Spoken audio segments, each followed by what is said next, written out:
My subscriber has asked me to focus more on the technical side of this nighttime shooting stuff rather than on the vlogging. So that's what we're going to do tonight.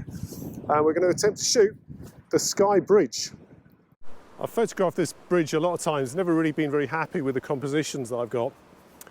I had this shot from a drone underneath the bridge that I thought was pretty cool, but it's not really the best that I can do, I don't think. So I've seen a really excellent shot from my friend Paddy that would do for a nighttime picture. It shows the curvature of the bridge going up and down over the channel. It looks fantastic. So we're going to try that tonight.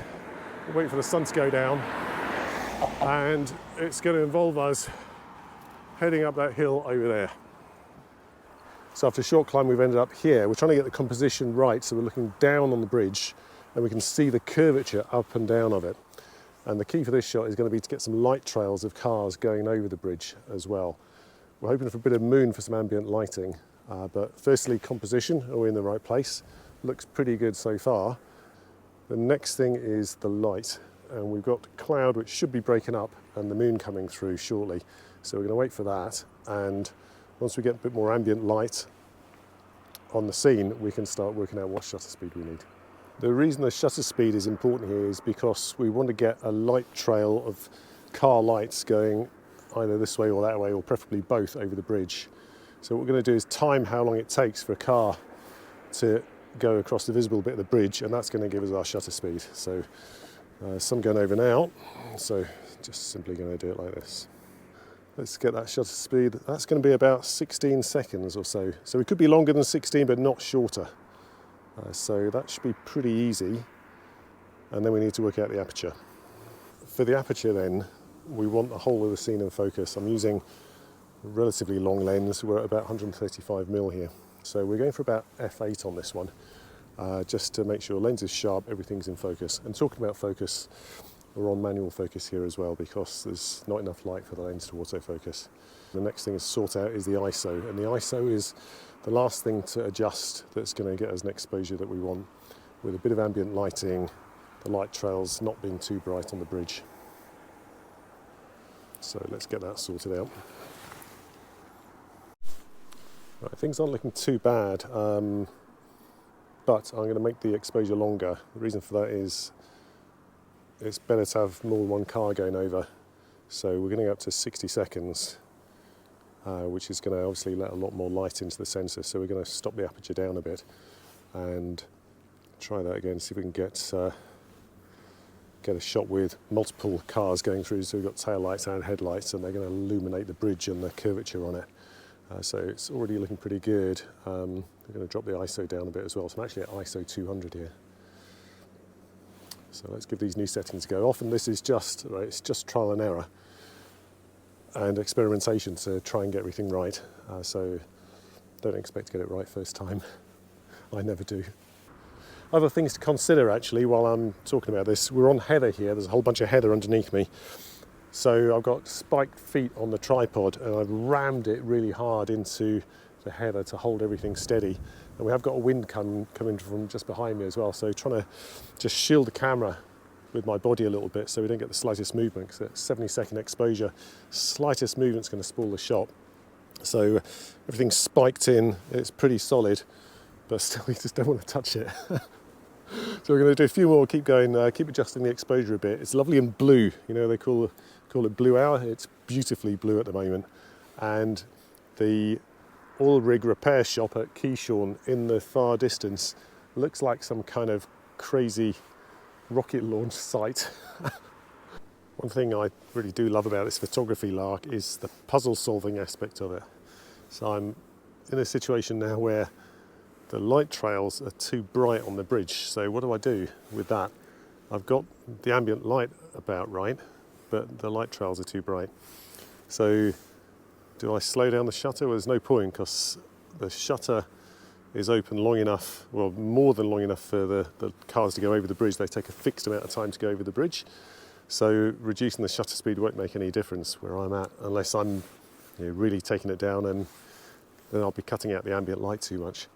So I'm going to leave the shutter speed where it is. In fact, I'm going to lengthen the shutter speed because what I'm going to do is dial down the ISO.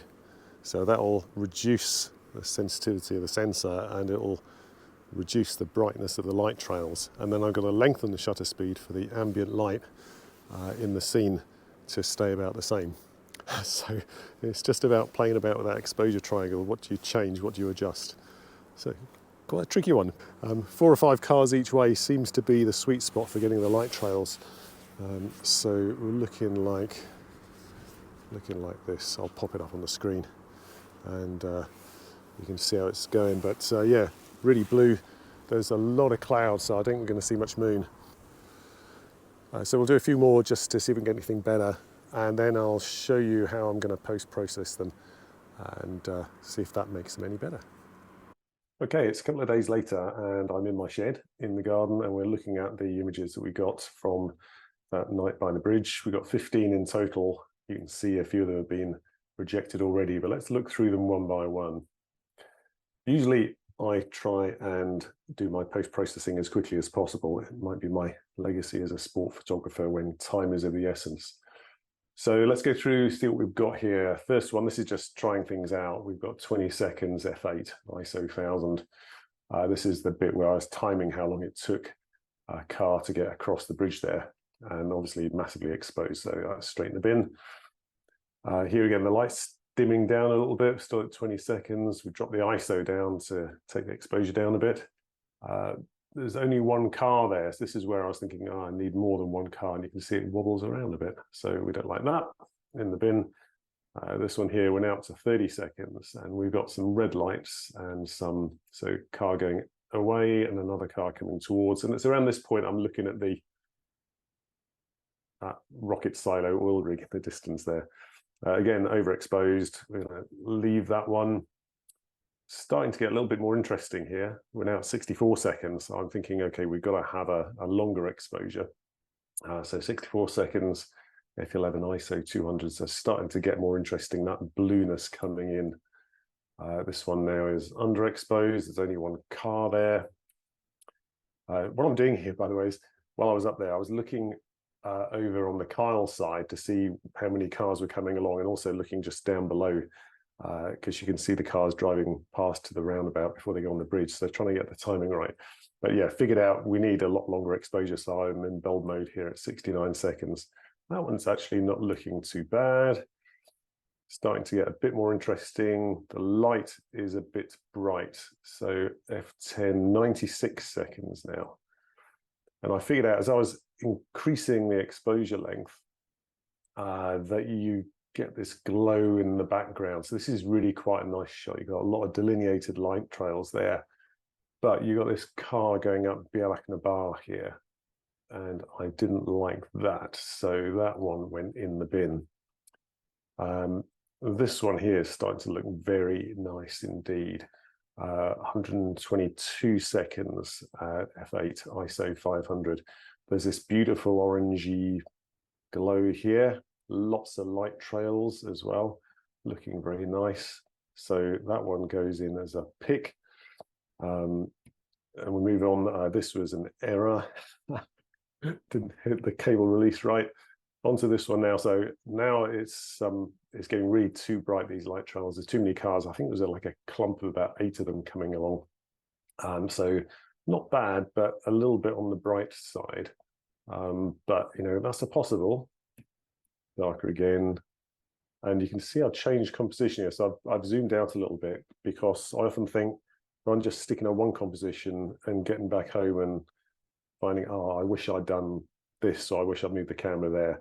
I will try a few different compositions. I knew what I wanted the shot to be, but I thought if I zoom out a bit, I'll be able to crop a little bit if I need to. So that was the last one I took there. Let's just pick out the picks out of these. So we've got 3 picks. These are all straight out of camera. There's no editing done on them yet, by the way. So they're just as they come out. So that one there, that one there, that one there.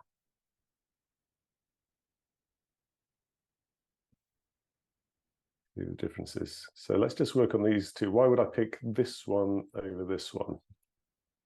Well, the next thing to do when we got the sort of rough exposure right is check everything's sharp. So we're going to zoom right in here. and that is looking pretty sharp. And 341. Let's go in a bit more. Probably not that much. Yeah, that's looking pretty sharp. With a long exposure like this, you've got to be careful about getting the image sharp. This one I quite like. You see, you got that light trail just on the road there. I quite like that because it links in the bridge here, then round there and up to the oil rig over there. So it is not sharp, unfortunately. In fact, let's just compare the two side by side.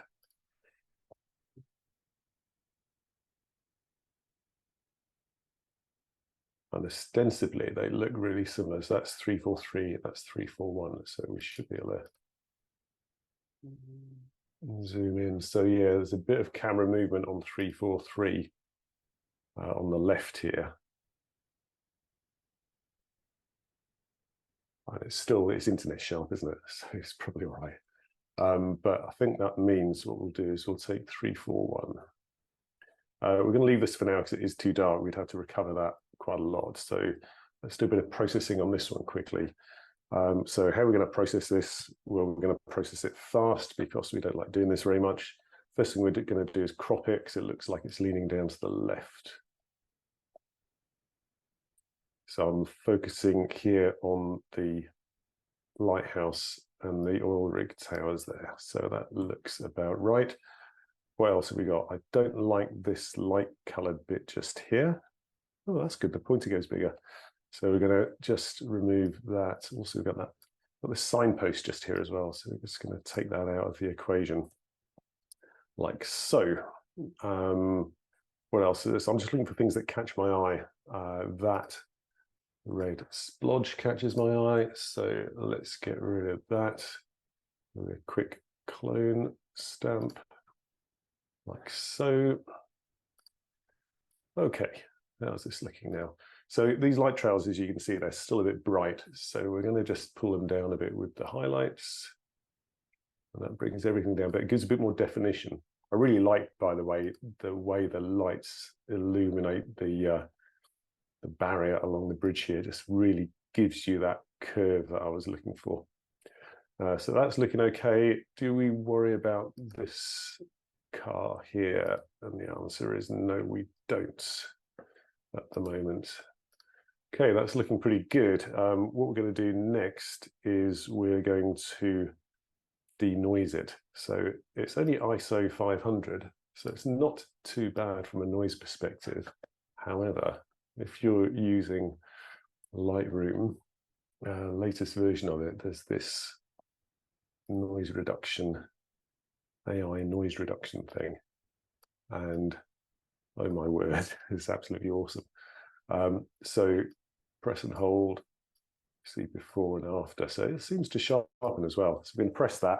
It does take a minute or two, so I'll jump to when it's done.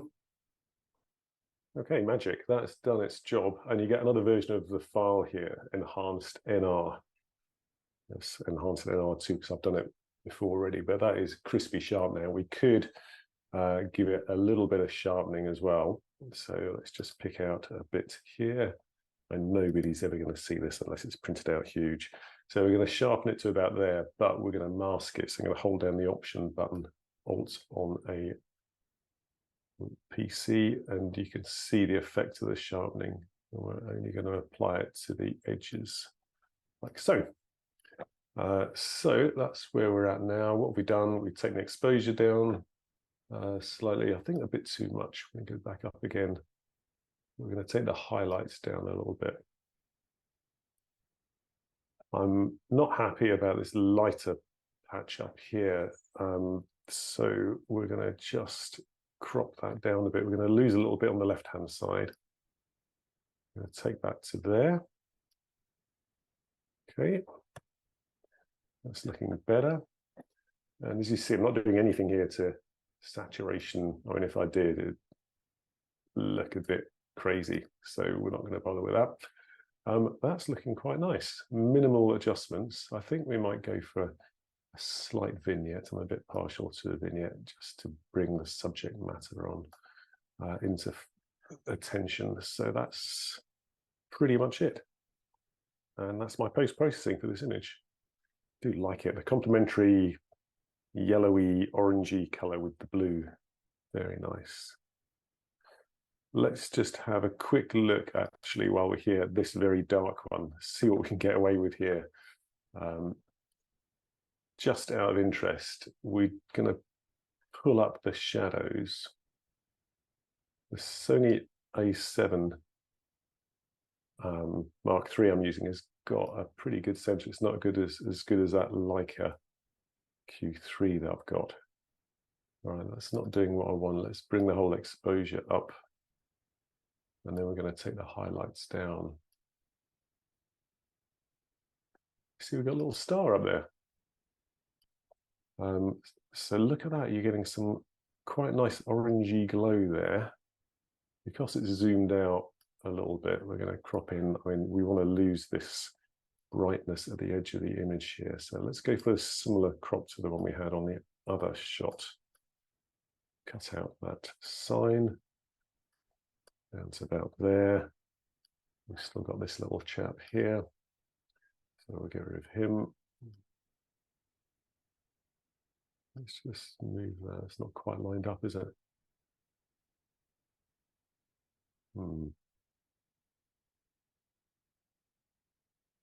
Quite happy with that. You're never going to notice this, but just get something lined up like that. Still highlights a bit bright on the bridge. Quite like that, actually. Purpley orangey color here. I think there was a bit more of a rain shower just blew through. That's why it's looking quite misty there. Let's compare it with the earlier one we did and see where we're at. I think I'm leaning towards the one on the left, actually. That additional color, the purpley pinky color there, looks pretty good. So I like that more, I think. But you tell me, let me know what you think in the comments below. Like and subscribe, and I'll see you on the next one. Cheers.